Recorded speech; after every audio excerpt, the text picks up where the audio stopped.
Mortal Kombat 4, or as I like to call it, Mortal Kombat 4's 3D.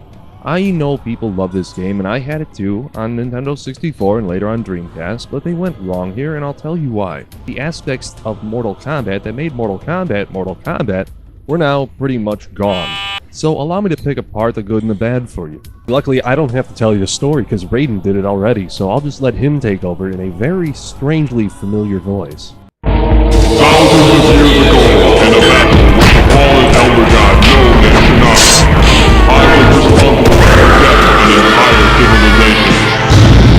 To rid all realms of Shinnok's menace, I waged a war that plunged the earth into centuries of darkness and banished Shinnok to all the netherrealm. Now, after Shao Kahn's defeat at the hands of Earth's warriors, Shinnok has managed to escape the confines in the netherrealm. The war is now being fought once again. This over here. It can be won by more. Some barrels contain items. I was having trouble finding things I remember liking about Mortal Kombat 4, so I did a small poll on Xbox Live amongst my friends list. Cryo Ninja said I liked Quan Chi's projectile and how it would chow down on the other guy when it connected. Brown Townington contributed Shinnok's skeleton handclap fatality. Chut was quoted as saying, I liked how the quarters fit so perfectly into the arcade machine, and Dominion Cards blurted out, why am I using my own screen name? That's why I was asking other people. So as you can see, this arcade game historian's expert panel of judges couldn't really give me much in the way of a memorable happening in Mortal Kombat 4. To be honest, I played this game in the arcade only once. It was crowded, the line was long, and it didn't seem too interesting compared to past entries I've seen in the franchise. Remember when the characters were digitized and had a realistic look to them? Now we get the computer-rendered people who look like they're from the show Reboot. Dated reference? It sure is. It sure is. I'm just talking about the character select screen here. When you get to the game, it gets pretty blocky, and just not what I wanted in my Mortal Kombat. So arcade experience, I think I had enough to say it was better on a home console. I preferred sitting down while playing it. MK4 just didn't have an arcade feel to it. This is probably why the next couple of sequels were on consoles only. That and the home market was starting to surpass the arcade machines. As far as how the game controlled and felt, sure, it was pretty much just 2D controls, and there was a 3D button, if I remember correctly, that would make your character slide left to right about a foot. Otherwise, it was doing what Killer Instinct already did with the 3D levels in that game. While the game was polygonal, it wasn't all that 3D. See, in Mortal Kombat Mythologies, the backgrounds were 3D, but the characters were still sprites. Why didn't they just do that in Mortal Kombat 4? I just mentioned Mortal Kombat Mythologies. You're bashing us! Oh, fucking lost us! So back to the game. Even worse, I thought Quan Chi was from Mortal Kombat 4. I was wrong. He came from the USA Network's Mortal Kombat Defenders of the Realm cartoon.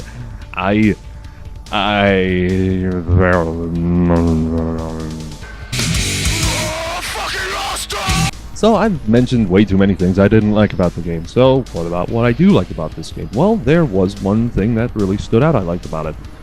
The weapons and the things that you could throw at your opponent. New move, pull out a weapon. Now you have a unique weapon to your character.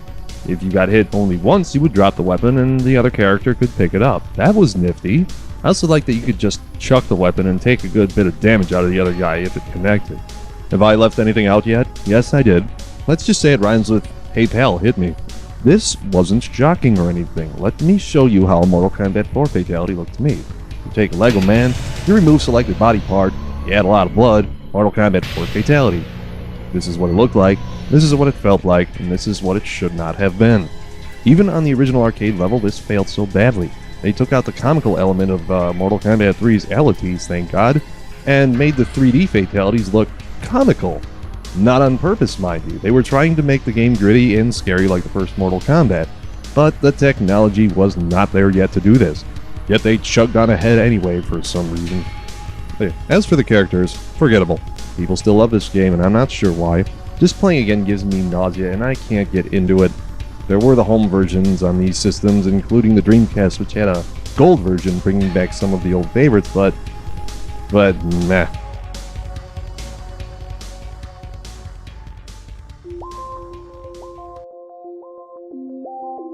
It's time to end my little 4-part series into the Mortal Kombat universe, but I must say this was fun, and hopefully you and I shared a few laughs.